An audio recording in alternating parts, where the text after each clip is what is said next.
Spillers. You shy? No. Are you shy now? No, not at all. Okay, so I'm going to. This is our. We do the YouTube now. So it's the same thing, but this is the YouTube. I'm going to press play. You hear the thump thump thump dee, thump thump dee. Yeah. Okay, so I'm gonna play that, and then I'm going to come in, and we just gonna go from there. This is a conversation about all things love, all things pride, all things honorable, all things black. We're gonna talk about a lot of stuff. We're gonna talk about this versus full quick stacking and some other stuff. So let's get into it, Spillers. I'm excited. This is one of my great friends, my classmates, Kevin. Y'all remember him from episode 2. I'll say that on the podcast. And also, episode 2. And he agreed to come back for this, and he's here today, so I'm super excited. We're about to get into it, okay, y'all? Y'all know we do it how we do.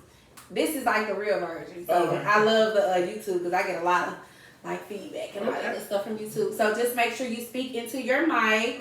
Okay. You can push that down as much as you want. If you get to the point where you want to pull that microphone off and hold it, you are more than welcome. That's what my husband does because he's just him. So we're gonna go ahead and get it started.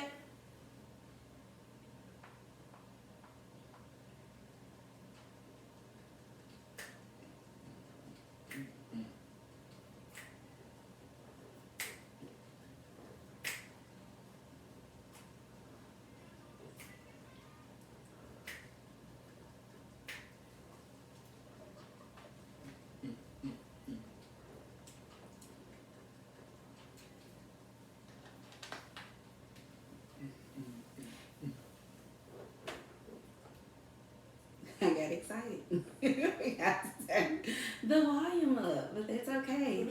Hey world, hey Spillers. Welcome back to the Spill Podcast, your favorite podcast featuring your favorite podcast host, me, your girl, Mrs. Wilson. Hey y'all. I hope you all are well. I hope you all are staying cool. Because the devil is making his presence, baby. He is sneaking between those curtains behind the corner. And it is whooped outside. It's hot. I said that last episode. It's not going to get any cooler. But it's hot. I'm a summer baby. I'm good. I'm kind of used to this. My body can handle it. August 3rd, to be exact. But I know a lot of y'all spring and winter and fall people can't really handle this. So it is hot. Now, Spillers, I'm just really talking. I'm excited. I got my boo in the building, my boy, my friend since the 2000. My classmate. We just came off of our class reunion. So we super lit in 20 years. Anyway, let me say, this is Kevin. Kevin, say hey to the Spillers. Hello. And you're going to have to speak in the mic, too, because I need them to hear you record it. I told you if you need to take it off, you do what you do. Cool. Fix it to your comfort. But Kevin is back. I know y'all remember him. He was on episode 2 with my crazy husband. If it is in love episode. Oh, but this episode, baby, we talking about all things love, all things pride, and all things proud, honey. So, Kevin, thank you so much for joining me. I'm excited that you are back with me. Yes, I'm excited to be here. Listen, every time we first come on, we be having great dialogue. And unfortunately, Spillers, y'all don't quite catch it. But next time, I'm going to start recording as soon as he get here, baby. Because we talk about the church folk, the church. We goes in. Our mamas, we goes in. But I'm going to save that for another day. Now, Spillers, you know what time it is. Before we get into anything, this is our mental check-in time. This is the time where you use the opportunity to stop, to pause for the cause, to check in and to tune in with yourself. Identify, connect, just reflect on how you are really doing. How are you doing, Spillers? How is your mental? How is your physical? How are you emotionally?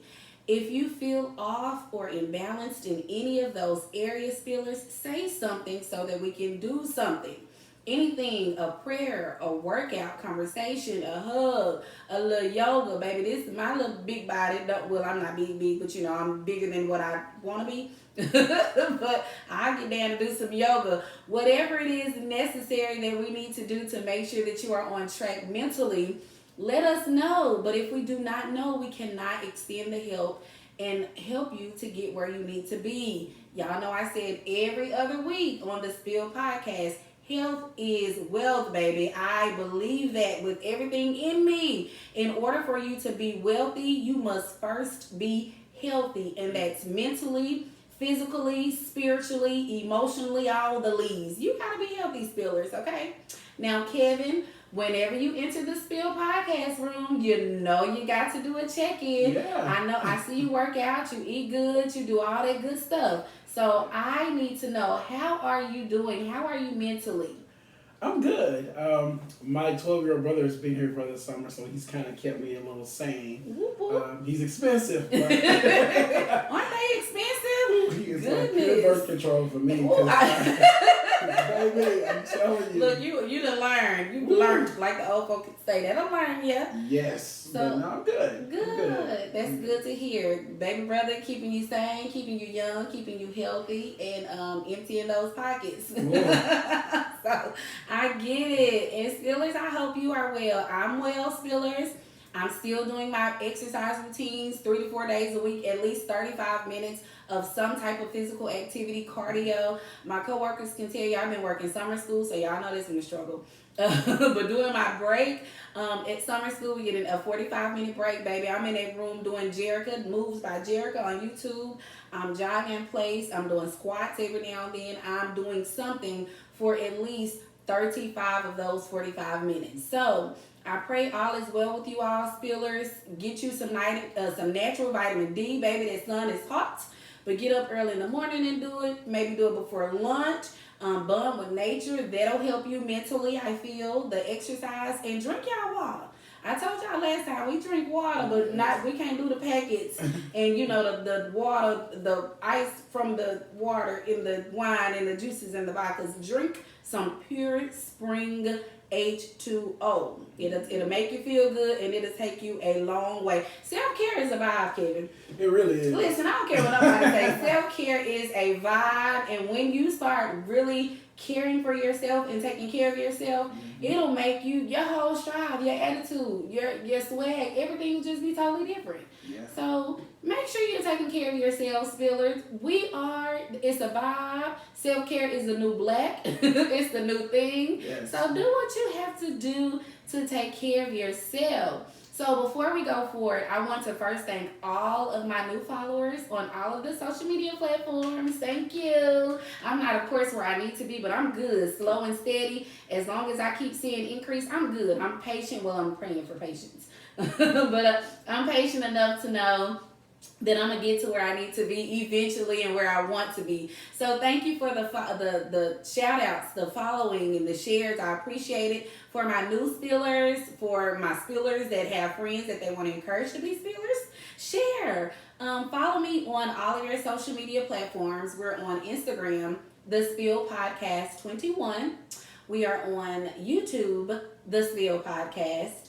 TikTok, The Spill Podcast. And then if you cannot spell, and then Spreaker, of course.com, which leads to all of the podcast downloads and platforms. But if you do not find me there, look for a logo. It says The Spill. It's 2 wine glasses toasting, and they're spilling over a little bit. Or just type in my name, Latoya, Latoyya Wilson, and you'll see that logo. And then you'll know it's me. And once you see that, why don't you follow? Why don't you hit the like button? Why don't you subscribe? Why don't you share? Go ahead, join in on the train, because we going somewhere with this podcast, Spillers, and I just want to make sure y'all on board. Okay, is that all right? All right, well, this is one of my favorite segments of the episode, Kevin. It is the Spill Trend time. Now, this is the part of the episode, Spillers, where we highlight and illuminate everything black, baby. Everything black, gold, platinum, everything black, blackity black, okay? And be it something great in our community, family, in the news, it's going to be something black. So I do want to go ahead and start off with this first spill trend. I'm not really too excited about this because I'm yet looking for the day that we don't have to report or discuss this type of news anymore. But Kevin, I'm not sure if you've heard about the 29-year-old man in Miami, Florida. Yeah. Jaredson Nicholas. He was pulled over by the white police officer on a motorcycle on his way to work. And long story short, the officer asked him for his driver license and insurance, and unfortunately, the man wasn't, I can't say young man because he was 29, he was grown, but he was having a hard time retrieving that information, which that just kind of made me like, okay. But okay, anyway, he was having a hard time finding the insurance and the license and all of the information that the police officer asked him for. And it's imperative when we're driving, especially when we're black. But anyway, the officer, I guess, seemed to be rushing him. And when Nicholas told him he was in his mother's car, he didn't know exactly where the information was. It was taking him a little minute to find it. The officer seemed to get agitated and told him, well, this is how you guys get killed. Referring to black men, I guess, in their interactions with the white police officers. And he told him, the officer proceeded to tell this black man, if you don't find the information that I'm asking you for, you will not be going to work today. So I'm just saying, I can just assume at that moment what went through this black man's head. He must have been frightened. Maybe anxiety was hiding, because you tell me if I don't retrieve this information for you, I'm not going to be going to work today. And you just told me this is how we get killed. So is that a threat that you're going to kill me? Because it didn't sound like you was going to take me to jail. It sounded like you had something else on your mind. The officer, thankfully, he did have his camera on, so it was recorded. So the police department can't nobody disagree or argue with the young black man's issue. And then the black man, he did record it for his safety because he felt uncomfortable. But I'm just kind of stuck between a rock and a hard place with this one, Kevin, because on one end, I'm very disappointed in the officer for making that comment. I don't feel like it was necessary. You ain't got nowhere to go. You at work pulling people over. You know what I'm saying? Right. So what you rushing for? But also, I'm just curious as to why this black man is riding in a vehicle and he's not sure where his driver's license, insurance, and registration is. Yeah. And the reason why I guess I feel so strong about that, because I feel like we already have strikes as black people, period. Yeah. Then we black and driving. You know what I'm saying? Mm-hmm. So whenever we are faced with a situation where we are interacting, especially with someone that's not black, we're just gonna keep it 100. Yeah. That's not black. We don't know that their intentions all of the time. Not saying all of them are like that, but look at the news. Yeah. Look at what we are dealing with. Look at what we're still fighting for and over and about in 2022. So yeah, we still have a little form of intimidation, but I feel like to prevent some of that stuff, we do kind of have to go the extra mile. You know what I'm saying? Yeah. Like, why is your driver license not in your wallet and that insurance and registration not in that glove compartment? Yeah. I'm just saying. Yeah, I agree with that. Like, I actually got pulled over by a black police officer. Wow. I think it was like January. Me and my nephew, I was taking my nephew home, and he was like, your license and registration. So I usually just keep them in my glove compartment. And he came around to the side where my nephew was. He was like, hold on. He was like, you have all these different registrations. So he said, get the latest one. He said, because I don't want you to get stopped by another police officer and you're scrambling and trying to find the one that's actually up to date. Mm-hmm. He was like, just throw the rest of them away. He said, so when you get pulled over, he said, just go ahead and pull that one out that you know is up to date. He said, because right now, he was like, if I was another police officer, he was like, this probably would have went a totally different way. Totally different way. And that is true, because I promise in my glove compartment, every time I renew my registration, I'm throwing the old stuff away because it don't mean me no good. What it's just a bunch of foolishness in the car. Yeah. I literally trash it. I have my driver license, my registration, and my insurance literally, and I'm so crazy, I keep my property tax, sales tax receipts, I keep it all in the car. Yeah. But I literally have it folded in one envelope, so if anything happens, I don't have to scramble through what's the little books we call, the books that tell us about our car. Yeah, the little manual. The manual. I ain't got to go through the auto manual. It is right there. Yeah. And I just feel like that's necessary. That is how prepared we should be in 2022, because like that black officer said, you doing all that scrambling, we keep guns in our glove compartments too. And they're already intimidated by us for some reason, chosen people, but they're already intimidated by us for whatever reason they're intimidated by us for. So they're not coming up, just one to have a conversation or one to say, hey, it's coming up, hands on the Glock, the other hand is on whatever, the taser, but we know which one ain't gonna pull. But they're scared of us anyway. So. Exactly, and that's why I'm like, I just feel like it's necessary that I hate that we have to go the extra mile to protect ourselves because we're black and so that we can maybe live to see another day after an interaction with the cop. Yeah. But come on, grown black men. Come on, Mr. Nicholas. I'm just saying, At least I would have asked my mom where it's at. I'm like, where's your registration and license and stuff? Because I asked my dad that because I was trying to stunt that 20-year reunion and he challenged me. So you had to challenge I had to challenge him, trying to push the city. But no, I was like, okay, that's cute. I was like, but Dad, where is your registration? Right. I need to know where your registration and your insurance. And he's like, oh, it's right here in the glove compartment. I was like, okay, let me go ahead and put this out. Like, I really even just had it in the seat because I want nobody else to be riding with me. And that's necessary. And I said that earlier. I was telling my husband, I said, in situations like this, when you're a black man driving, sometimes, you may just have to have the stuff on in the seat. I'm trying to If you're in the car by yourself, put it in the seat or put it in the visor. Just put it somewhere to where they can see your movement and notice that your movement is not a threat and you're just trying to comply and do whatever it is that they're asking you to do. Mm-hmm. I just feel like that's something that, it's conversations that has to be had, especially parents with black children. Yes. We have to be intentional about teaching our children, our babies, safety, one-on-one, driving while black. I'm just saying. I'm just going to keep it all the way real. Girls and boys, because Sandra Bland, females, we have the same, listen, Breonna Taylor, we have the same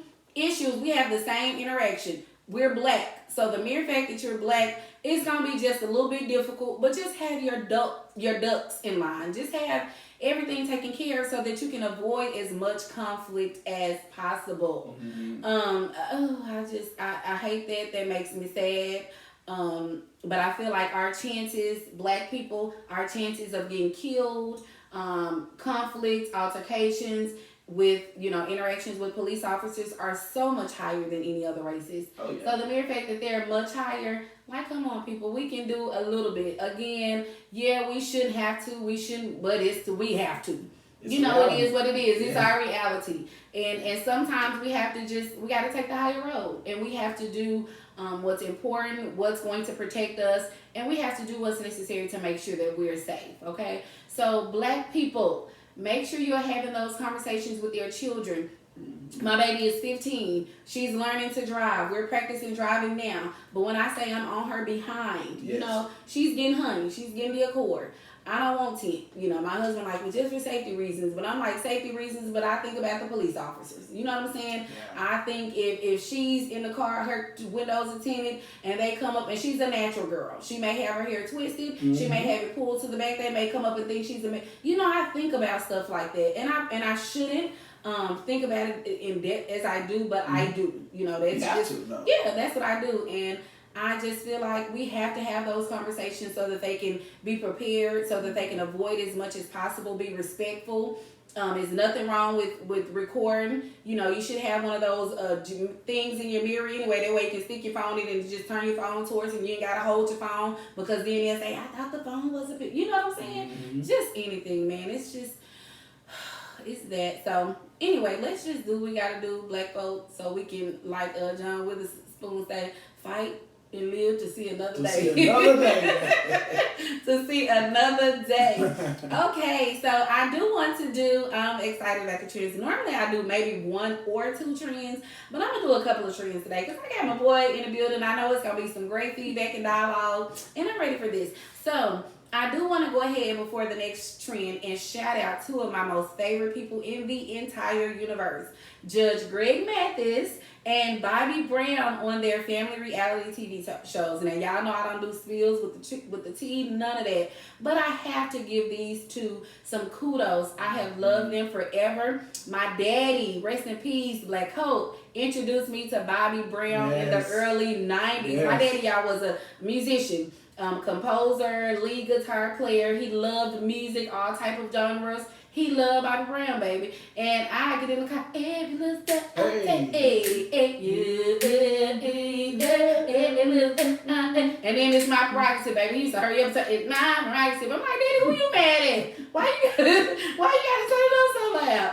So anyway, I have loved Bobby Brown and Judge Mathis forever. I've been a Judge Mathis fan since he hit the scene over 20 years ago on TV. You a crackhead, ain't you? That's been my uncle since. Listen, they have family reality shows, y'all, and I'm illuminating it because their shows literally highlights the epitome of love and love without limits in the black family. And I feel like that needs to be known, that needs to be seen. You know, black folk, you know, from the trenches, they made it out. We talking about Bobby from the projects in Boston and Judge Mathis from the projects in Detroit. I mean, they literally were at the bottom and they made it out. And not only did they make it out, but they went through so much in between time that they made it through. You know what I'm saying? So shout out to those two men. Judge Mathis I just love it. His family kind of reminds me of my family. It's mad love. Just a quick little synopsis about him. They are all of his children. He has 4 children, 4 adult children. Amir is the youngest, and he's like his early 30s. But everybody lived different. Amir lives in LA with next to him and his wife, or close to him and his wife. But the other 3 lived in DC. 2 girls, and then the Greg Jr. And Greg Jr. is gay. But he loved his son, his partner. They've been together 5 years, but he loves them so much. Never judged them. And the hurt that his son is kind of going through, because his son is still struggling with coming out and with people accepting him, the feeling of not being accepted. You see the pain on Judge Mathis' face. You know what I'm saying? It kind of shows him like, this is my son, you know, and at the end of the day, I love you regardless of what you decide to do, how you do it. I love you and your partner, but it saddens me to know that you all weren't able to actually be yourselves, afraid of what people are going to think.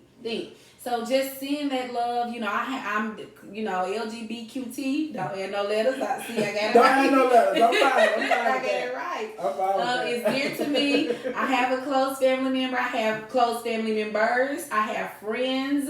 And it's always been like just very, I've been serious. Like, don't allow people to not allow you to be you because of who you love. Like, to hell with these people, you know what I'm saying? And it's easy for me to say because these people are close to me and I love them, but it's much easier for me to say as a Christian woman. You know what I'm saying? Because I don't believe in throwing the rocks and hiding my head. You know what I'm saying? I don't believe in casting stones, you know what I'm saying, as if I'm without sin, you know? And so to see that, to see Bobby Brown go through what he's come through and to have a wife and children, and they're still going through some things, but to see that he's on a path to making sure that he makes it, man, it just make me so much prouder to be black. Yes. For the culture. Listen, for the culture. And I said that the world normally sees dysfunction in black families. You know what I'm saying? We see all the dysfunction. We see us rejecting our children if they come out as gay, rejecting our children for being on drugs or shunning them, or even denying them if they die of a drug overdose or any of that. But no, it's like at the end of the day, you are my child. You know, like the Lord, like the Lord, somebody in the Bible said to my son, Jesus, God told Jesus, you know, you're my son in whom I'm well pleased. And that's just like with us, peak humans. Like, you are my child and I'm well pleased with you, regardless of who you decide to love, or regardless if you fall because you can't control your drinking or have a drug habit, you're still mine. You know what I'm saying? And I feel like as black people, that's just something that we gotta embrace more of. We gotta be okay with our kids being who they are and not judging them. You know what I'm saying? Well, yeah, for me, I was always, I always put it back on them. I always say, well, what if somebody would have gave up on you? Regardless, what if somebody would have gave up on you after one thing that you've done? So you got to put it back on. You know what I mean? You flip that table on, baby. And I'd be like, now, what if somebody told you that you couldn't marry that person that you married? Regardless, I don't want you to marry this person, and you can't marry this person. Then what? Because you chose to marry the person that you chose to marry. Period. You talking. So, hey, you know. You talking. And I think, and like you said, it ain't, we're not judging or just trying to make ourselves feel good. But at the end of the day, you have issues just like I have issues. The only difference between you and I is mine are shown. Mine are obvious. You know, and I'm not hiding mine, but you are. What you hide? Yeah. You know what I'm saying? Yeah. Oh, golly, yeah. So shout out to those black men putting on for the culture. I mean, every time I watch them, every Tuesday, like I'm literally, like I'm super excited, I promise. My husband, he's sick of it because he's sick of reality TV anyway. Me too. This girl, I'd be like, now they got this bad boys club where these boys are just fighting each other and just acting a fool. Is that Kirk Franklin's son on that one? I think so. Okay, yeah, I heard about it, but I hadn't seen it. I don't get I ain't gonna be able to do that. Yeah, now that's. But you know, we gotta get our coins after we get our coins. I'm just saying, we ain't gonna sell our soul for our coins. No, I'm not. We not doing that. No. We gonna have some real conversations and stuff like that, but we ain't selling our souls all on the TV fighting and acting and can on. Like, nah, we ain't gonna be able to do that. Ain't no coins for that. So shout out to those people. Shout out to the black families that are holding it down, that's representing for the culture, representing for a family, that's representing for the generations after you, that's showing people what black love look like. It's not going to be perfect. We know that. We understand that. Everybody is going to go through something. Nobody is perfect. Nobody's family is perfect. But at the end of the day, baby, that love, baby, it covers all. The Bible says it covers a multitude of sins, baby. It covers all. When I say love can, baby, I ain't gonna say it can make you do some crazy things, but love is powerful. It will. Yeah, it will. Trust me. I was trying to keep Deborah Cox out of it. No, you're fine. Because of the, conversation about the family. But love, once you love, if you truly love, you see past any block, any spots. You see past any of that. So shout out to those black people and all black people that's doing the thing. Okay, so next. Who, child? I'm just gonna talk about this for a couple seconds because then you had some interactions about them on the Book of Faces and child, they work my nerves. I didn't even get to anyway. The verses. Oh Lord, let's talk about the verses with the Mario and Omarion. I'm gonna say first and foremost, and I don't care who got to say anything about it, baby. Mario came and he conquered. Yes, he did. Vocals, physically, appearancely, and muscularly, and baby. He came and he conquered. Yes, he did that. He did that. But I will say, this was not like the verses that I have ever seen. That pre-show. They were like, how's the R&B more ghetto than the rap one? Listen, I was like, wait a minute. It was horrible. I mean, the pre-show was all over the place. Why? Ray J was a fool. He was certainly a fool, and he was lit. And Brandy, I saw Brandy come in and she said everything she told him to do. She made some tea for him at 4 o'clock in the morning. He would drink it. She said she's going to have, that was her one wish. Yeah. She's going to have a conversation with him. Yeah. But to be honest with you, let's be very serious, child. He could have got that tea from the mountains of the Himalayas, child. And that still wouldn't have helped his vocals.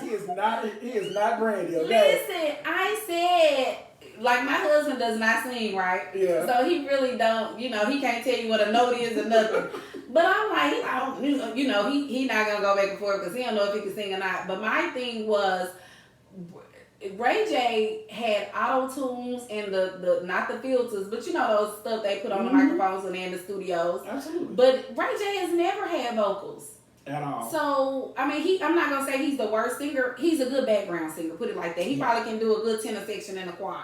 Yeah, but I think though if he would have honed in on his craft and took care of his voice, he would have been decent enough for me to go to a concert. You know what I mean? But now it's just like, ooh, child, I'll listen to you on the radio. That's it. We're just gonna keep listening to One Wish and them other couple songs because I forgot he had as many songs as he had. He does, yeah, he got some good songs. Bobby V still sounds good though. Yeah, Bobby V. He sounds good, so I was proud of him.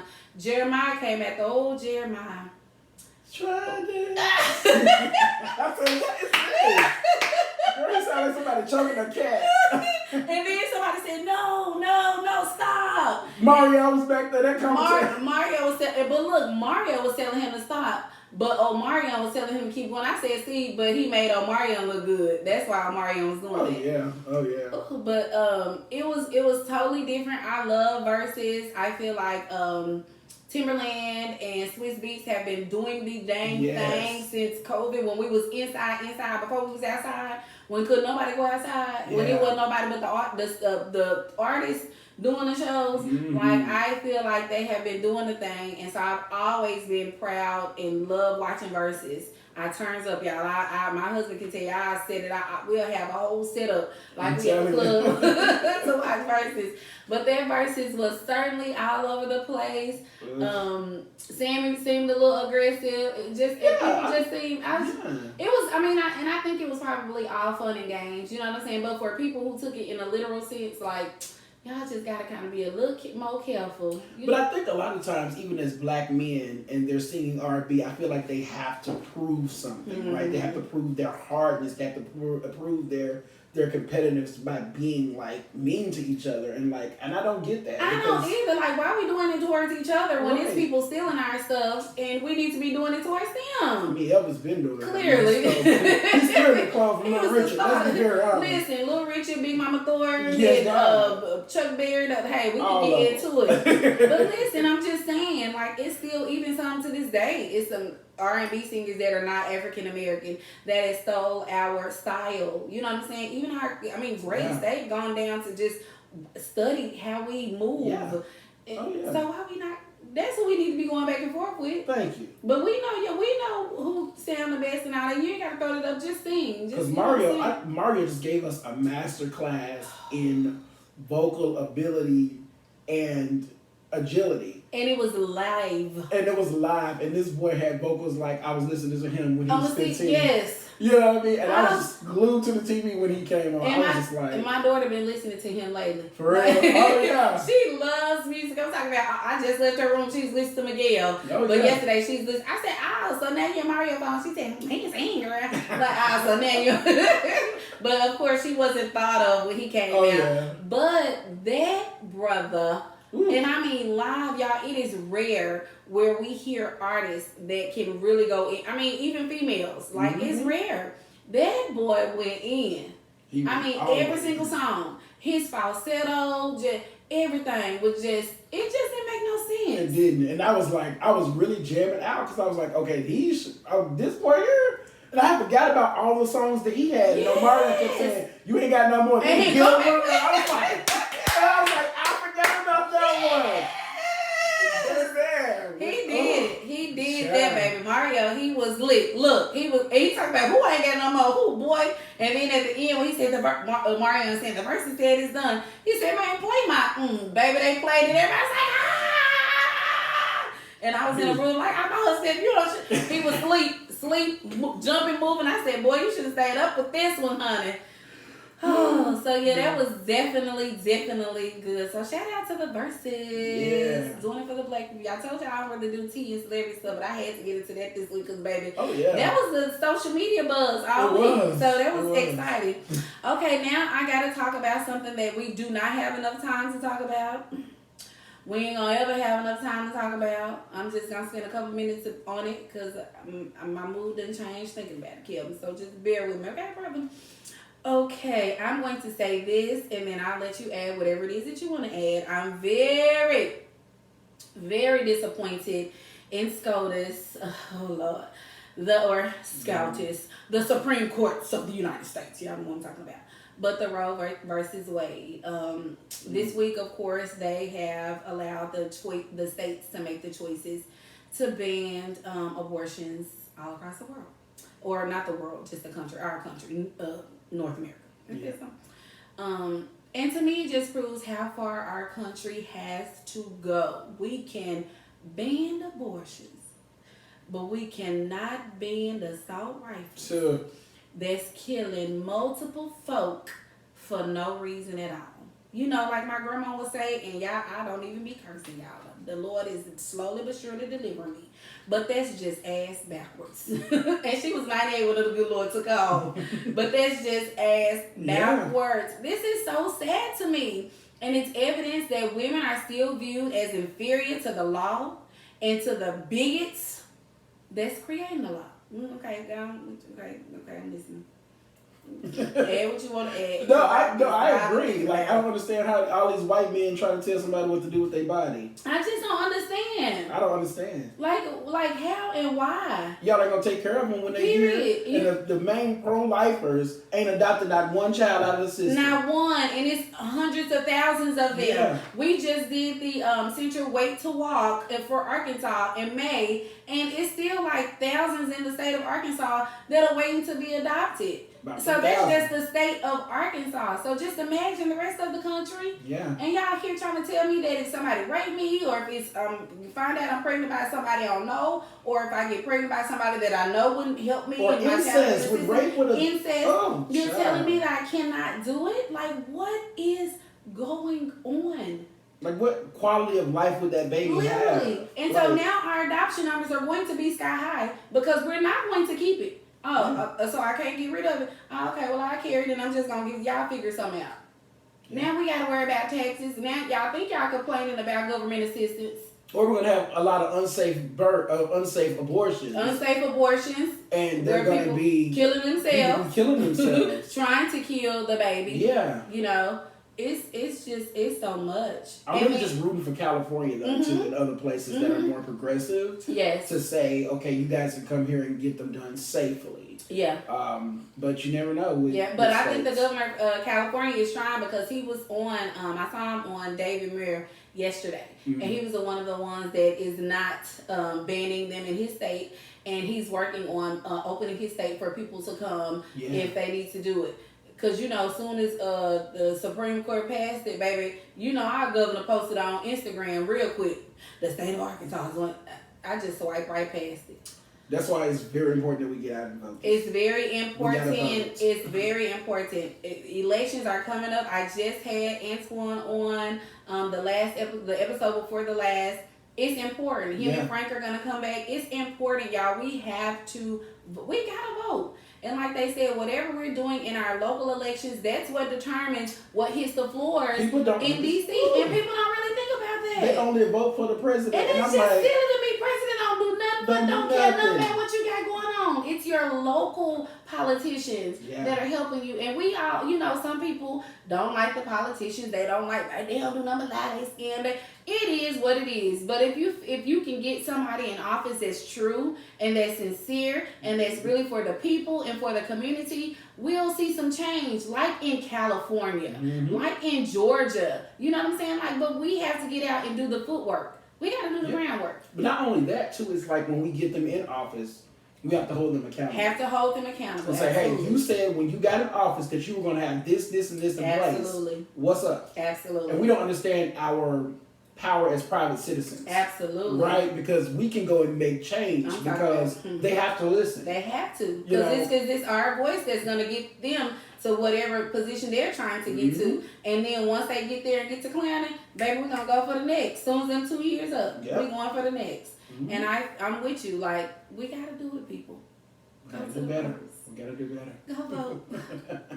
we got to do better. And I'm so adamant. When I say my daughter, she has been going to the voting polls with my parents since she was little. When I say she was probably 2 and 3, going, and she'll come home with a I voted early sticker or I voted today sticker. And I'm like that with her now. Well, I went and voted today, and I'm an early voter because I don't like the crowds. I like to be able to be focused. I don't need to get up there. They talk about the machines down. I don't need none of that foolishness. I'm going to go a little early. And I will come home and have conversations with her. Well, I voted today. You know, this person is doing this. This person is doing this. When Cara Connors came to speak on the podcast, Mac was like, well, Mama, what is she going for? Well, what is she going to do that the other... Like, she literally is interested in that type of stuff. And I'm telling her, I explain it to her, and I tell her, when you start voting, you need to be looking for these things. Absolutely. Whomever you're voting for, you need to know why you're voting for them and be adamant and serious about it and get it done. But just vote, y'all. We always complaining. We got something to say.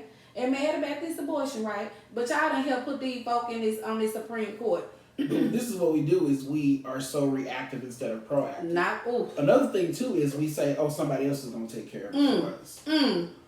When we know that we can do it ourselves. That's just a mess. Yeah. Well, she got everybody voting for her, so I ain't got to go up there. Everybody on Facebook is like, girl, if you get your tail that vote for and vote, your vote may be the vote that help her win. Exactly. Because a lot of times they're neck and neck. I'm talking about 2 or 3 votes can help you. Literally. And then with the face-offs too, it could be 1,000 votes that we still have to do a face-off because of 1,000 votes. But if you and your cousins would have took y'all tails up there, we wouldn't even be in this situation. It's just a mess. Oh, it's a mess. That Roe versus Wade, honey. And my baby, and when my child said something to me, that's what I knew. I said, Lord, she already into the ticks of the police. But I think it's a generational thing, right? Too. Mm-hmm. So if your parents or your grandparents weren't politically involved, you're more than likely not going to. Yeah. You know, so I think what got my mom to be more vocal when Obama got elected, and then she started looking at local elections, and I kept telling her, listen, I'm like, do you know who represents your region, your particular district, your county? Like, do you know who represents our state legislators and all those? They really matter, like, because they're making decisions on everyday life. Everyday life, and it's so imperative. And like you said, my mother, my grandmother, when I say they never, I promise, never really discuss politics. Never discussed none of that. But I saw them go to the polls and vote every time. I'll never forget. It was like 91, 92 something when President Clinton and my mama and my grandma was so happy. They voted. They showed their stickers. They were so proud, waving, you know, I can tell, we are Democrat. You know, they were, and I can see that to this day, sitting in the living room 2619 Broadway, literally, and them being as ecstatic as they were. And I promise you, that's one of the things that inspired me to use my voice to vote. When I first turned 18, I think it was John Edwards I was going to Tennessee State University.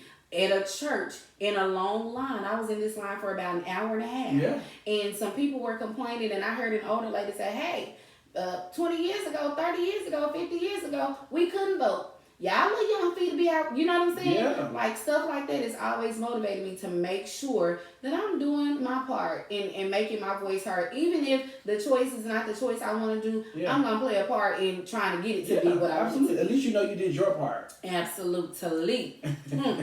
So, y'all handle y'all business, because clearly they trying to, I mean, baby, whenever somebody else can tell you what to do with your body, I just feel like it's coming for so many other things next. So many other things. That's a red flag.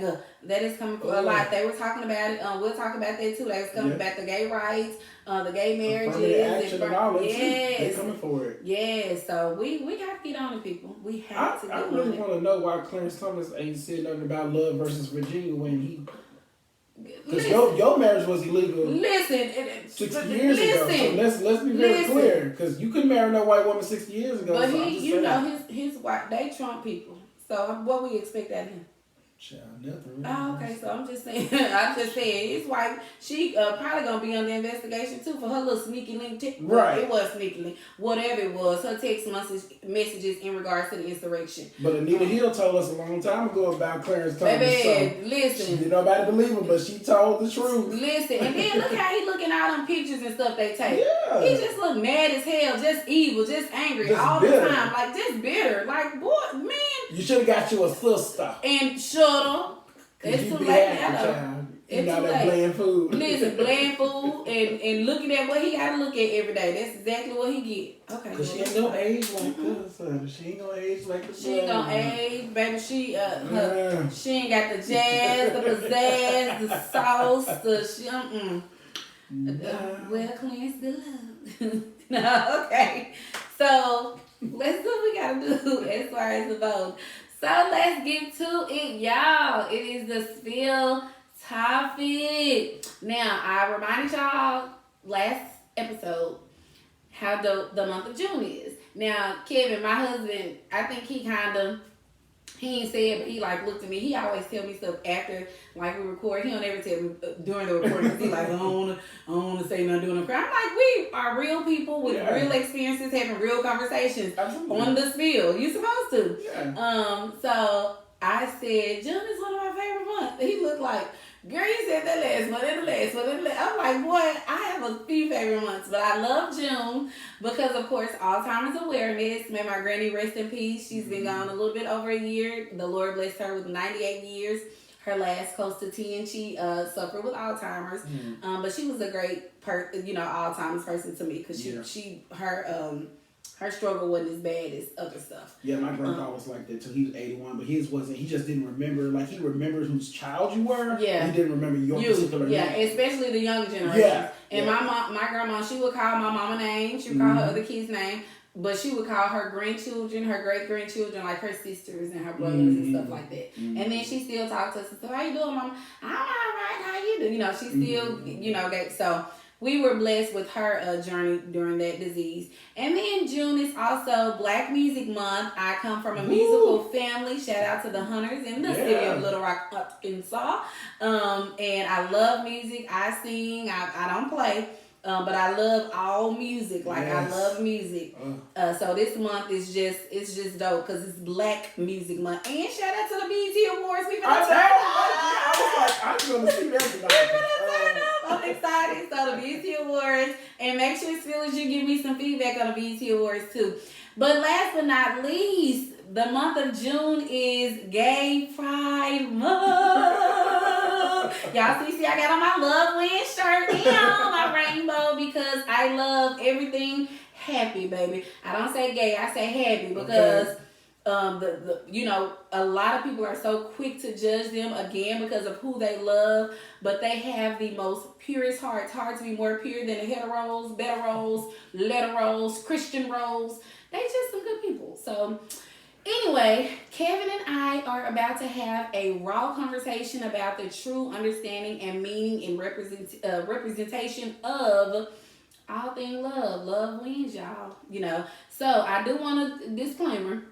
I'm still novice to all things LGBTQ. See, I have to take it slow.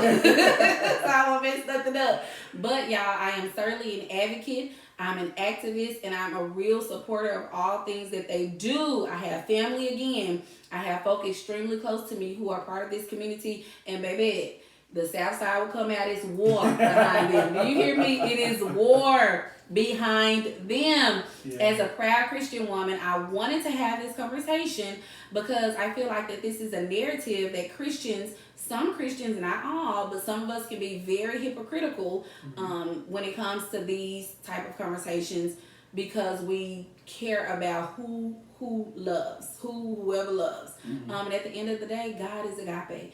God is love. And if we are like him or striving to be like him, we have to love all. We cannot pick and choose who we love and when we want to love them, you know. Now, that may be true for some of them, but not all. But I'm one of the ones who believe, baby, love has absolutely no limits. So I love mine. I love them for their hearts, their pureness, their genuineness, their sincereness. I just love them. I love everybody, you know what I'm saying? But the ones that some people don't love, the same thing that you see in the people that you do love, they literally exude it plus some. Real talk. So, first, Kevin, thank you for always joining me. Yes. I am excited to be here. I'm excited you're here again. I love choosing you because I feel like you're going to always keep it 100. Yeah. I feel like our conversations are going to always be raw and it's what the world needs. I feel like the world needs a true person that loves themselves. Not you. If you look at him, you can't even tell who he loves or why he loves or what he loves because he's just a regular human being. You know what I'm saying? And the world needs to hear this, needs to see this, and needs to all that. So anyway, before we get started, I want you to tell us about your role in the LGBTQ community nationally and locally, baby. Because, baby, listen, baby, my bro is the dog, baby. He getting awards and all type of stuff. Do y'all hear me? And then tell me how you feel about Love Wins, especially who help us, Jesus, when it comes to the church folk. The mic is in your hands. Okay, let's get it popping. But a lot of my work has been centered around LGBTQ black and brown people, right? Because first of all, I'm black. And so that's not something that I've been able to hide. You know? I'm black. Hey. That's our song. I won't take it back. Hey, proud to be black. Okay, keep going, keep talking. Stop. No, you're fine. So a lot of my work has been centered around making sure that black and brown LGBTQ people are heard. Okay. Right? Oh gosh, I've been doing this work for about 15, 16 years now. And I know to this, y'all. And I've been working with, national partners like the Center for Black Equity, the Black AIDS Institute, and just a myriad of different people that I've worked with over the years. And it's been a journey. Can you tell us about the last couple of awards you done won? Oh. I just say that and then you can answer the question. I just want the people to know that my boy, he don't talk about it. He's really about their life. And he's not one of those people that you can come for without some for behind you. Because if you're going to come for him, don't come for him unless he's sent for you. I'm just going to say that. Yeah, because I'm coming with straight facts. I'm going to flip it back on you to making sure that you understand you seeing what I'm seeing. Absolutely. But no, I just received the Choice Award from the Cathedral Foundation, which is also known as Tri-State Black Pride. And so Tri-State Black Pride covers Arkansas, Tennessee, and Mississippi. Baby, that's all time actually. Keep going. And so I'm not the type of person that likes accolades, right? Mm-hmm. But I was talking to my dad and he was like, Kevin, it is A-okay to be celebrated. Mm-hmm. But I just do this work because I'm more of a behind the scenes type of person. Even though I'm a Leo, right? I'm the bossy Leo. Bossy kings and queens of the zodiac. Y'all been acting like y'all know. So I'm more of I don't want to be in the limelight. I'm more of let's get it done, and then I can see the fruits of my labor working, and I know that I can say, okay, I had a part in that. Come on. So it's not for me. I don't want to be in the spotlight. I want to put other people out there and know that I had a part in making sure that they got what they needed or they got where they needed to be. So if humility was a picture, y'all would see Mr. Holmes' face right next to it. I love it. Keep on. But no, I was very honored. I shared the stage with a lot of politicians, a lot of people that work on a national level, especially in the HIV/AIDS epidemic too. And it's like I said, it's just been a journey. Like I received a lot of different awards, but I'm not. That's how I'm saying you're being humble. I'm not gonna. See, the Lord knows who to. Cause baby, listen, whatever. That's why he take his time on doing stuff. That's why I'm appreciative of slowly, steady. But look, because he gonna take his time with me, baby. Because he know he gonna give me I'm waiting on 1,000 downloads. I think I got 150 more to go, baby. I'm celebrating. Do you hear me? And everybody gonna know that. Absolutely. So that's amazing. That's awesome. And I love having him here because he's, like he said, he's an advocate he's big in this community. He plays a major role in it. And he's a major advocate with the HIV community and all of that good stuff. And your job, you even kind of see people with this and you kind of work around this, and that just goes to shows his commitment, y'all. That's why I say when I talk about people's hearts, man sees the outside, baby, but God knows the heart. While we be putting our mouth on folk and judging folk, people be out here with real hearts, doing real stuff for real people in the real world, in the real community. And the mere fact that you can sit here and say, you don't care for the accolades because you like to just see the work being done. And I'm like, your daddy, boy, you better get them boys and let some folks celebrate and honor you. Shoot, all this hard work. Nah, somebody finna give me something. I'm just saying. It's been hard work too, just going up against a very conservative climate, and people not understanding, but also too, especially with Black and brown people, it's sort of like I'm fighting racism, but I'm also fighting homophobia from my own community. And so there's these intersections that are happening, and I really don't know where to go. And so I tell people all the time to find your tribe, right? It doesn't even have to be blood, right? It needs to be people. It don't have to be what? It don't have to be blood. It can be people that genuinely care about your well-being without wanting something from you, right? I always tell people, never give something that you want back immediately, right? Because if you're doing it for that reason... And I promise, me and my husband just had this conversation. He was like, people be angry. You know what I'm saying? First thing they say, well, I did this. He said, well, if you did it out of the kindness of your heart or you did it from your heart, you going to forget about it. You don't even care about, you know what I'm saying, what you did for somebody because you didn't do it to get acknowledged for it or, awarded for it. You did it because from the kindness of your heart. Yeah. Dang, that was deep. That was facts for real. But I teach my little brother, I teach my nieces and nephews just about the power of paying it forward and giving back. And because my nephew, he saw like a clip of me at the casino. He was like, dude, you just be winning and winning and winning. You're so blessed. I'm like, well, it's just because I tried my best to give back. Right. And I like to give to people who will never be able to pay me back. Mm-hmm. You know what I mean? Because I know that I'm doing it out the kindness of my heart. Mm-hmm. I don't care what you do with the money. Because some people be like, well, they're going to buy liquor with it. That ain't on you. Right. You did a good deed. Right. You did a good deed. You sowed a seed, and that was it. You didn't have to worry about where they were going to do, what they were going to do with the money or anything like that. If you sow that seed, you'll reap your reward. Absolutely. You know? And we really need to start taking heed to that. When you see somebody that's genuinely in need, and sometimes we often think the panhandlers and people like that. No, you got somebody in your family that's hungry. They need a little help on the light bill. Yeah. They need a couple of groceries. You have an elderly person in your neighborhood that could use a box fan right now. You know what I'm saying? Or could use just somebody to tell them hi. Or, yes, have a conversation with them. Yes. You know, I love old people. So, Listen, me and I my love husband elderly too, people. I we love went them. all the way from church today, and some people, old people was walking. Their hotel was literally in front of them, and they probably in their late 60s. Yeah. And I said, baby, ask them if they need help. So we asking and we laughing, and the husband like, no, we right here. But I love that, and like he said, just give. It's all about giving back. Conversations. You can do a financial deed, but just think about how far a hug will go. Yeah. A smile will go. Like, it don't cost us nothing. And I just think about that so much because people wake up with attitudes, be so mad all the time. I be like, what the hell? It's so many people that woke up dead. Right? Just woke up dead. Just dead. And you Right. walk around here with an attitude. You don't get your... Like, when I say... And people around me know it. Like, even my new location, my new building I'm in now. Yeah. Baby, listen, they not used to this big black thing. I'm talking about, I'm dark, y'all. I'm chocolate, baby. I'm dark chocolate. I'm the good, healthy, melanated...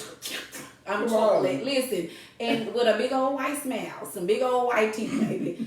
Not used to it. You know, I'm walking in, good morning, good. And everybody just, first of all, who woke you up this morning? Because whoever didn't have to. Least you can do is smack. You know what I'm saying? Yeah. Just a little stuff and just giving back, doing stuff in the community. It's not. And one of my friends had to literally, my best friend Trudy, I just kind of watch her actions to see that. Like, I'm not a selfish person. Yeah. But I had in the past lazy intentions. You know what I'm saying? Or my intent was lazy. For example, she always doing stuff to give back to the community, y'all. She volunteering somewhere.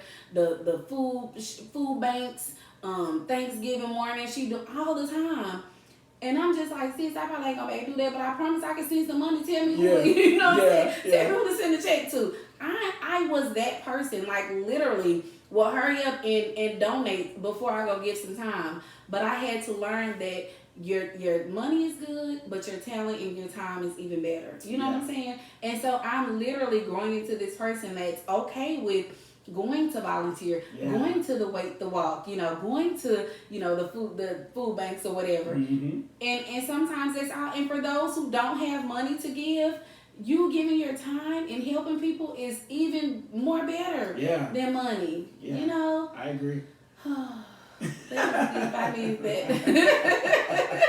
Look, everything beat to me today. I'm in my black mode because I was watching Taraji P. Henson's commercial, and she did her acronym on black, and it's just been, and I watched it early this morning, and so I've just been on one all day, and I'm gonna stay on one because I'm black and I deserve to be on one. Anyway, so I'm so glad that we're having that conversation because I feel like in our culture, a lot of other cultures too, it's imperative that we get on board when it comes to loving and supporting our own. We can preach about who gonna burst hell wide open, who gonna do this because of this sin and that sin, but we still have to realize, listen, ain't no sin better than no sin, no sin bigger than the other. Right. So at the end of the day, what you're doing is no different than what I'm doing in God's eyes. So we may as well love, and you may as well love from the heart. And if you don't feel like you have it from the heart. Like, I pray every day that God remove my heart of stone and give me a heart of flesh. Yeah. Like, I pray to have a clean heart and to love, you know what I'm saying, the way that he loved despite of, you know what I'm saying? And it's not hard. I promise it is so not hard. Like, I'm learning it, and I'm so mad at myself for not praying that years ago. Because I just been snapping for nothing, just going off on folk. And I could have just been loving them and making the world a better place. No, I agree. Like, if somebody come for me and I'd be like, ooh, I'm so glad you're not God. Listen. Because baby, if you were God, child, I'd feel some different way. But child, since you're not, I don't even care. Right. Forget you. Shoot. Anyway, so I know in episode 2 you shared how you pretty much had an amazing support system, and that makes me really happy. As far as your sexuality, what about those close to you who didn't support you? Like, be it family, or be it a friend, a teacher, a colleague, but they didn't support you, and you created this bond and this relationship with them. How did that make you feel, and how did you handle it? And how would you, what would you encourage the next person to do that may be going through that? Ooh, yeah. So I didn't really have a lot of people around me who didn't really support me. I think it was just an understood thing, even as a young boy. I think a lot of people were in denial. Like I remember one Thanksgiving, I brought a girl home, and you may know this girl, but I'm not gonna say her name. Tell me after the mic. Yes, but we left Thanksgiving dinner, and I left thinking that okay, I fooled them, right? My cousin literally calls my phone and says, "Kevin, the next time you come to a family function, bring your boyfriend." Oh. And I was like, "What are you talking about?" I'm like, "What are you talking about? What do you mean?" Wow. She was like, "Bring your boyfriend next time, Kevin." She was like, "Because this was the time that we thought we were going to meet your boyfriend." Aww. And I was like, "What? Are you serious?" I was like, no, I ain't like, I ain't good. What you say, Kevin? I'm like, I ain't good. I don't want to talk about I've been delivered. She's like, first of all, you come in and your brows look better than mine. So don't. She was like, we're not doing this. She was like, bring your boyfriend next time. Yeah. But I did have a couple of uncles who I had to just put in their place. But like I told them, I was like, I really don't have to be around you. I don't care. You know what I mean? I'm grown. But I think it was the love that I had from my dad. You know, me and my mom, we kind of had some stuff. But when a black gay man has love from his father... Whew, that's a different kind of. And that's what I tell you about Judge Mathis. Yes. This last episode when his son poured out or shared with him that he was dealing with the world's reaction, and Judge Mathis started crying, little tears, because he was like, "I don't want you all to live like this. You know, you deserve to be happy. You deserve this, and I love you all." He told his son's partner, "I love you like you're my own son. Like y'all deserve to." You know what I'm saying? Ooh, keep on going, Chad. Cause. But I wonder why we don't treat the white gays like we treat our black gays, because you know. Yeah, we listening. We waiting on some responses. We use the black gay people for the edification of the church. Because now what we doing with them in the church? Because if you take away every single gospel song that was written by a gay person or a gay man or a gay woman, you probably wouldn't have a lot to choose from. Listen. That boy said use it for the edification of the church, and I say that because that's true. Like when it comes to them directing our choirs, when it comes to them writing our songs, leading our songs, being some of the top Christian musicians in the world, I'm just saying. So when it comes to love, it's like, baby, we not casting those songs and we not doing all that. We gonna love. Because I'm with you with that. Yeah, I thought it said let the wheat and tear grow together, and at harvest time I would do the separating. Which means God said at harvest time he gonna do who? He gonna do the God will do the separating, not you. Boy, you over here preaching. You done went not you. Look, I ain't heard that scripture in a minute. He did say he was gonna do the separating. Listen, basically, while you all up in my business, that's me telling us, let me do this. You do what you're supposed to do, and let me do this. I really feel like he's saying, I will separate your flesh from your heart. Absolutely. Right? Because your flesh that's it. Yeah. What your heart is saying, that's something different. Yes. You know? And so I think if we come from, like you said, that agape love of just everybody is welcome here, you know, and we just got some work to do in the black church. We got some work.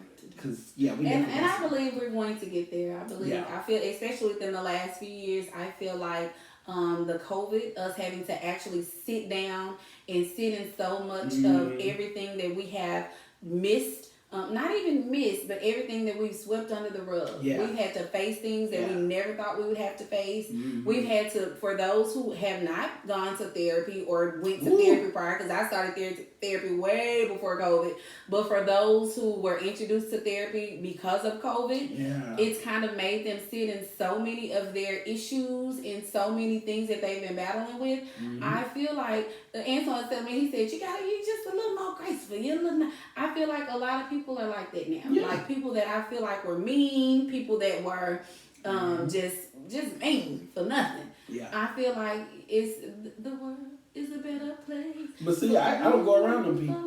I gotta protect my peace. I don't care. Somebody, a family member said, "Hey, Kevin, you coming over here?" I said, "No, I ain't gonna be able to make it." Well, who all gonna be there? Who all gonna be there? And then we get mad because we want to know who gonna be there. No, baby. Such and such gonna be there. Why I ain't coming? Right, because that person may not disturb your peace, but they disturb mine, and I'm not gonna let you or them disturb because she was. Because she messy.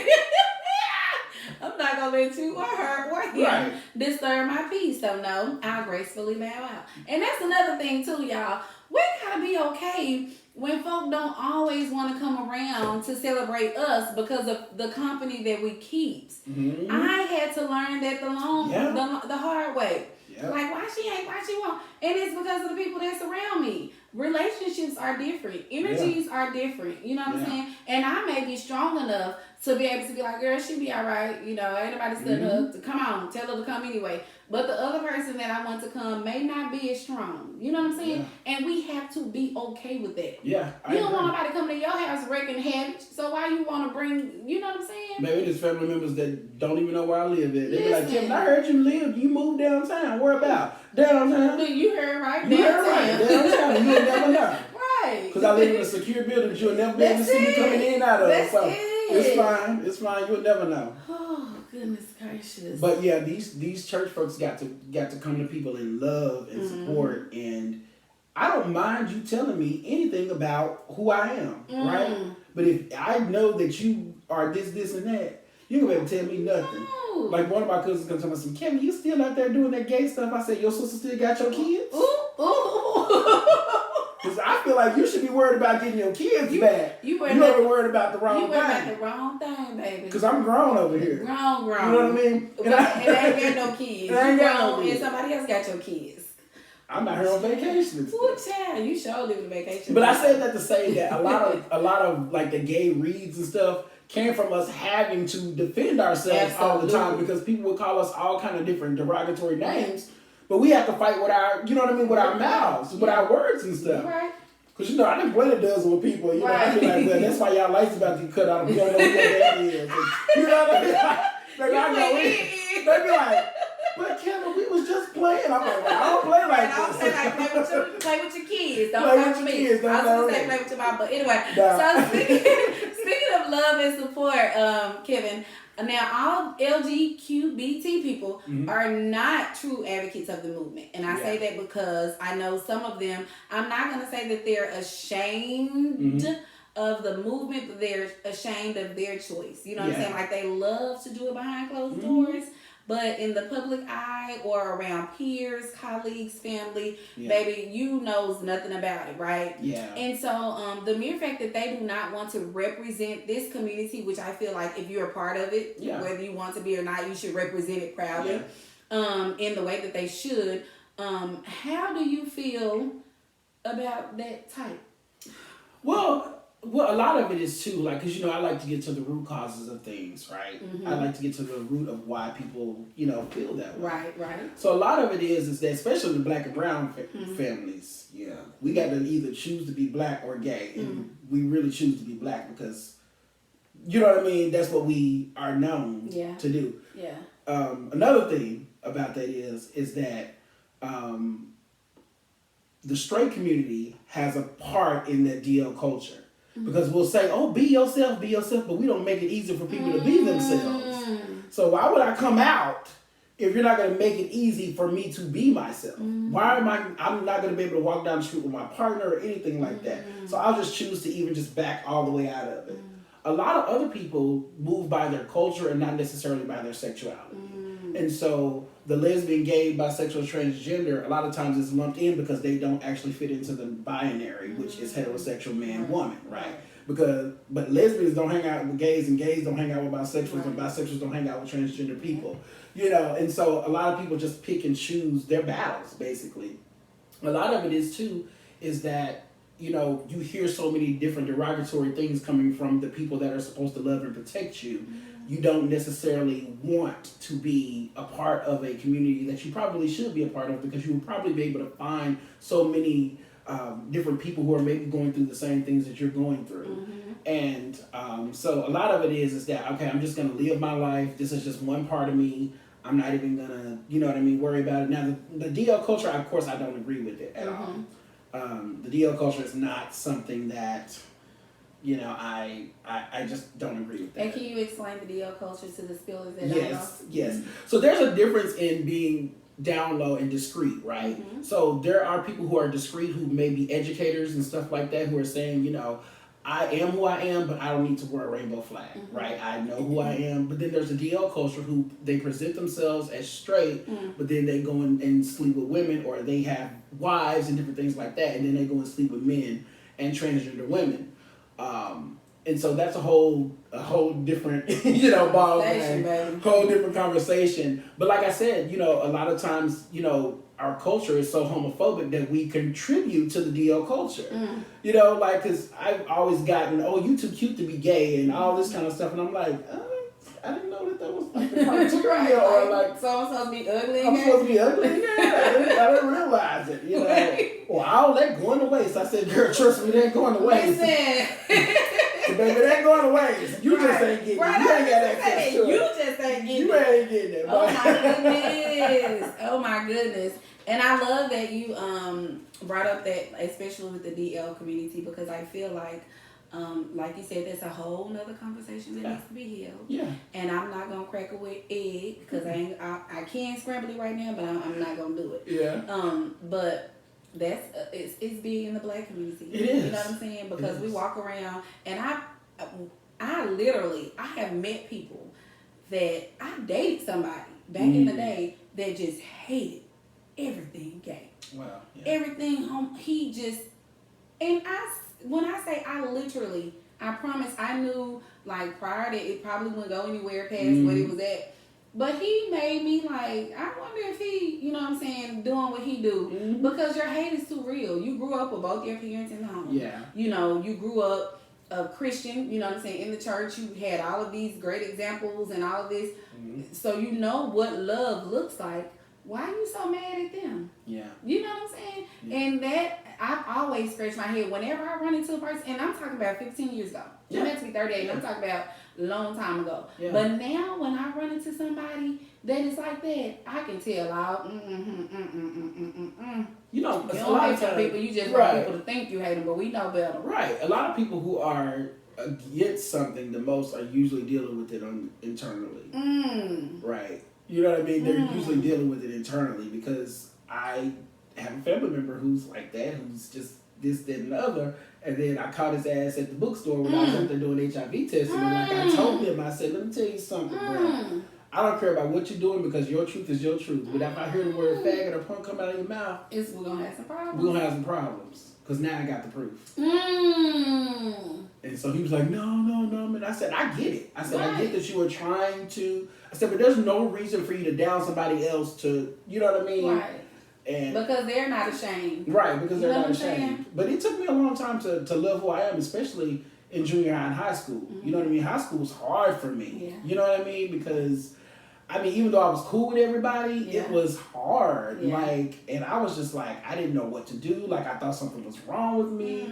And then I was still trying to date girls to cover it up. You know what I mean? And it was hard. And that makes me extremely sad, because I feel like you should not be that uncomfortable or that insecure or not bold enough to be your complete self or your authentic self because of what others is going to say. Yeah. And even as being young, like I have my stipulations, so I'm still growing too, because I don't believe that at 10, 11, 12, 13, No. then I'm going to say, okay, baby, you did. Whoever you are at 10, Yeah. you tell me. But I'm not going to be paying for, you to be dressing and putting, I'm just not going to do all that. I'm just going to allow you to be a child. I'm going to allow you to be a child, and I'm going to allow you to be yourself. Yeah. You know what I'm saying? And then high school, I certainly want you to be yourself, because you're at a stage in life where you have to identify with who you really are, and you have to, like you said earlier, live your truth. Yeah. Be it hetero or bi or gay, you have to learn to live your truth,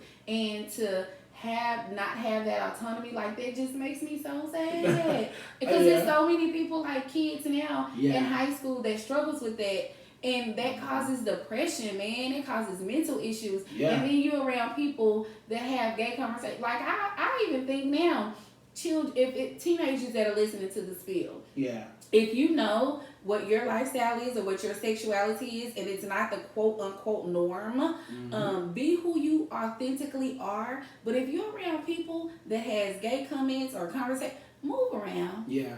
Absolutely move around, because at this point you're never going to be able to be your true self around them. So whatever the relationship is, it's not real. You know what I'm saying? So be around people that loves you for you. Yes. Pray for that discernment. If you don't feel like you have that discernment, pray for that discernment, because it's real out here. Mental health is real, and that's something I do not play about. Yeah. Like, I've been through this struggle. God has brought me a mighty long way, with my mental struggles, because of things that I dealt with growing up, and as an adult. I went through the most as an adult. You know what I'm saying? And feeling like I was all alone and by myself. No, go around people. I don't even if it's you gotta move around from your family, move around. I tell people all the time. Move around. Nobody is exempt. Nope. Because at the end of the day, that's your mind that you have to protect. That's your heart that you have to protect. That's your peace that you have to protect. And ain't nobody worth stealing it or getting it. No. Let me say that together. Ain't nobody worth that. But I think a lot of it is that, and even in heterosexual, if you don't affirm your child at home, they're going to learn it from the streets. Gonna learn it from the world. I say that all the time. Whatever it is the kids don't get at the house, from the time they come out the womb or growing up to embed and retain that emotion, that love, they gonna get it from the world. And baby, once they get it from the world, it ain't no coming back. Because the world is going to be a better teacher than what you were. And that's something that's going to hurt you, because they're going to throw some stuff in your face. They're going to point out your blots. About why you didn't teach me this when I was younger. They're going to let you know. They're going to let you have it. Oh, my God. I went right to my mama. I said, girl, why you tell me nothing about credit? Listen. I just been getting all these credit cards, challenges, been giving me money, and I ain't going to have to pay it back. Child, I ain't know I had to pay this stuff back. You should have told me about this, man. I thought they was giving it to you. Talking about eating vegetables, girl, you need to know about these credits. I'm just saying, that's the conversation that needs to be had. Okay, so I have one more question, and then we're going to wrap it up. And this is something that I don't feel like the community or the world maybe has put emphasis on. We bring it up every now and then when it happens. But I just want to know, so I know the last few years, there have been an increase in trans murders, right? Yes. And of course, all of the detectives, of course, around the world are having the same story. They don't know what's going on, why it happened. They trying to put two and two together, blah, blah, blah. I understand that. But from the outside looking in, I can definitely see that trans are judged more harshly, to me personally. Yeah. So I feel like we're more critical of them and their lifestyle. But again, they're human. They're being their authentic selves, and I love it. Be you, sis, bruh, do you. Yeah. It is what it is. But why do you think that, and what do you think we can do as a community to protect them more, and just to protect everybody? Black trans women are killed at a much higher rate than white trans women. I think a lot of it is we don't really understand, and I know I'm getting off topic, but we don't understand that even in the LGBTQ community, it's still patriarchal and it's still very white. And so it's like white gay men are still here, and then everybody else falls underneath them. And that bothers me. And so, because again, like I said, people move by their culture and not necessarily by their sexuality. So there's still a lot of racism and inequities within the LGBTQ community. A lot of times the reason why our transgender women are killed is because who they tend to love. And also, too, the people who they love don't want other people to know that they love those trans women. You know what I mean? And so you're already bringing light to yourself by harming her. You know, we had a case where a young lady who was 16 years old here in Little Rock who actually was murdered by one of the guys she was dating. I remember. But the thing that bothered me the most, aside from her being 16 and sleeping with these older men, and she was transgender, it was the women on there egging her on and saying, we need to know. We need to know. The information from her. We need to know. Okay, but who's protecting her? Right. Who's protecting this baby? Yep. Y'all ain't saying nothing about this baby being out there sleeping with all these men. Yep. You know, and y'all are really egging this on. Like, I've had people tell me, "Oh, I just know I would need to hang around you because I just know you know every. I just know you know." I said, "I don't know nobody." Right. I don't know nobody. And if I did, I wouldn't tell you. I wouldn't tell you because that's not my truth. And then I don't want to have to whoop your baby dad's ass. It. So, you know what I mean, for that bull crap. You know what I mean? So it's like, no. I had ended 2 friendships because of that. Wow. I ended 2 friendships because one of their boyfriends hit on me. And I just didn't know, and I was like 19 or 20 years old, and I just didn't know what to do other than sever the, friendship. Because if I tell you, you're going to be mad, you're going to think that I did something. Or you lying. Or I'm lying, and then next thing you know, he trying to come upside my head. But what you don't know, baby, I'm from the East End, baby. We don't play that. We don't play that. We don't play that. We don't play that. So, right. But I said that to say that I think as a community, I think we need to learn about what transgender is, but we also need to do some unlearning. Right? Because I think a lot of times if it's something foreign to us in our minds, we automatically attack it. And so without actually understanding it, we just automatically attack it. And that's the issue that I have with the community. But again, like I said, just talk to somebody that's different from you. That's it. And just get an understanding about where they come from. And I say that all the time, conversation rules the nation. That's an old school saying. Talk to people. I'm real, like my husband says, social butterfly. He really is too. But you have to talk to people and you have to be open to whatever their perspective is. You have to be open to it. You know what I'm saying? Yeah. And then in that conversation, you can learn so much more than what you think you know. Be it good or bad, because like I've had conversations with white gay men, and I'm like, oh, okay, this is where this comes from. Yeah. This is this patriarchal. I'm white, I'm privileged, and I can talk to you. And if you don't talk to me, then that's an issue. Yeah. And I'm like, no, you don't have access to me. This is not 1922. Right. You don't get to have access to me just because you want to. I don't think so. But we'll talk about that a little on another. That's definitely gonna be another conversation because. That's a conversation with that, just in the hierarchy of life, period. Not, patriarchal with the LGQBT, but with regular folk, gay folk, straight folk, single folk, married folk, sleepy folk, woke folk. That's a whole conversation. That's why Black Pride was created. So. And I love that. I love it because I kind of realized that or learned it or kind of like was like, because you can tell the difference between the two entities. It's not I don't think the nucleus of it is different, but I feel like the perspectives are different because some think they're here and we're not going to do that. So we're going to do us. But when Black Pride came, baby, when I say y'all killing it, y'all killing it. And then Beyonce done made Break My Soul, Don't Break My Soul, bababy. I don't even know how to I was like, wait a minute, what's going on? Beyonce said she coming out with her people with big freedom on it. She said she gonna show love who's been showing love for her. But that's culture though. Like it's culture. We don't understand that Black gay people still love Anita Baker and Tupac. That's it. It's our culture too. And their songs when they lip sync to the best songs ever. Songs that y'all ain't heard in years. I bet them shows like, baby, I done fell in love all over again and been in love. But listening to songs that I hadn't heard and they kill it. Yeah. That is culture. Yeah. Just because that's a lifestyle that they choose, it doesn't take away their culture. And that's another thing I love about them. Y'all respect and love the culture, regardless of how some people in the culture may treat you. Yeah. You know what I'm saying? Because that is reasons for you to be like, to hell with them. You know what I'm saying? Yeah, that's why we created our own shit. Excuse my language, I'm sorry. But yeah, we created our own Black Pride because I didn't want to see little skinny white boys dancing on top of floats to techno music. That's not my culture. Right. If I'm gonna see some shaking, baby, I want to see some juvenile back there. Because that's a part of my culture, and our culture was never embedded into the mainstream LGBTQ thing. And so when we created Black Pride back in the early '80s, it just became a movement because it's like we sit around at Black Pride and play spades, and you know what I mean, listen to blues and listen to rhythm and blues and stuff. And we have drag shows, and all our drag shows are filled with Anita Baker and Lisa Fisher and Whitney Houston and Patti LaBelle, you know, because it's still a part of who we are in our culture. And like I said earlier, we move by our culture and not necessarily by our sexuality. Right. And so, yeah.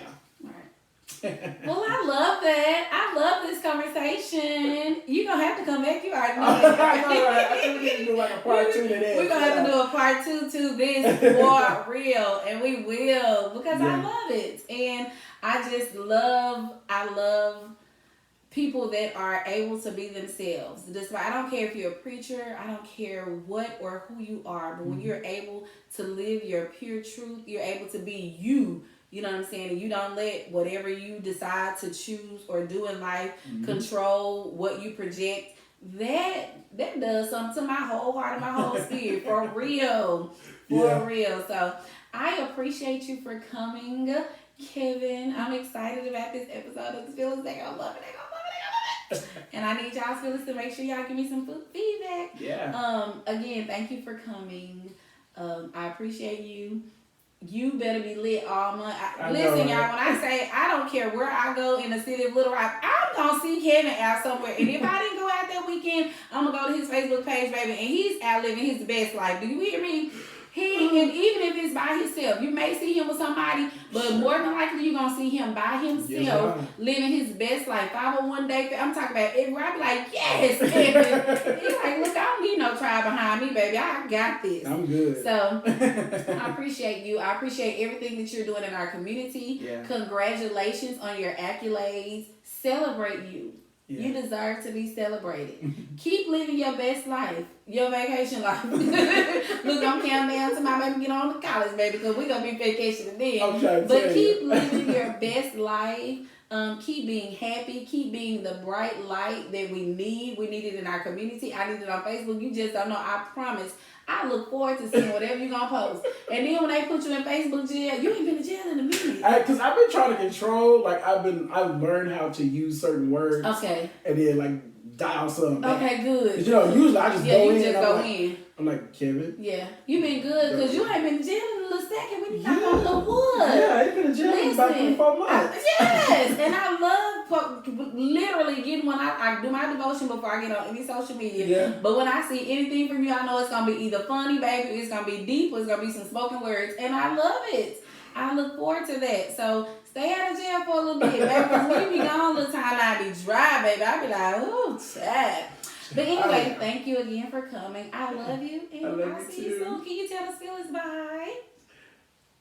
See you later. Oh, he say bye, baby. We'll I'm do sorry. Bye. No, black people don't do bye. You did right. See you later, Phyllis. Again, thank you so much. No problem.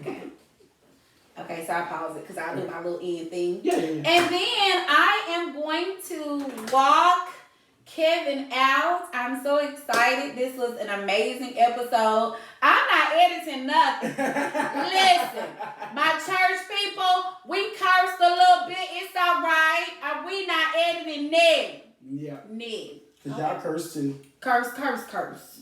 We just don't be hearing y'all. Right. So, I'm so excited. Thank you. So I'm going to walk you out because I know your mama gonna be calling and texting you in a second. She just called me, child. She was like, listen, where's her baby at? She be like, child. If I tell her I'll be there at 6 o'clock, she called me at 5:50. Where you at? I was just wondering where you at, girl. My mama. And then my mama real bossy. She an Aries, so she calls. She says she gonna come cook breakfast. All right, I'll be over there about 10:30. She calling at 9:20. Right. Y'all got this up. Mama, you said 10:30. I'm not getting up to 10:15, ma'am. Right. Then whatever is in here is gonna be in here. Thank you. And I know she gonna watch this because you know I'm telling the truth. Bye, Phyllis. My mom is like, she's getting on my nerves, girl. She ready to see her baby. Child, she ain't saw me all week. Oh,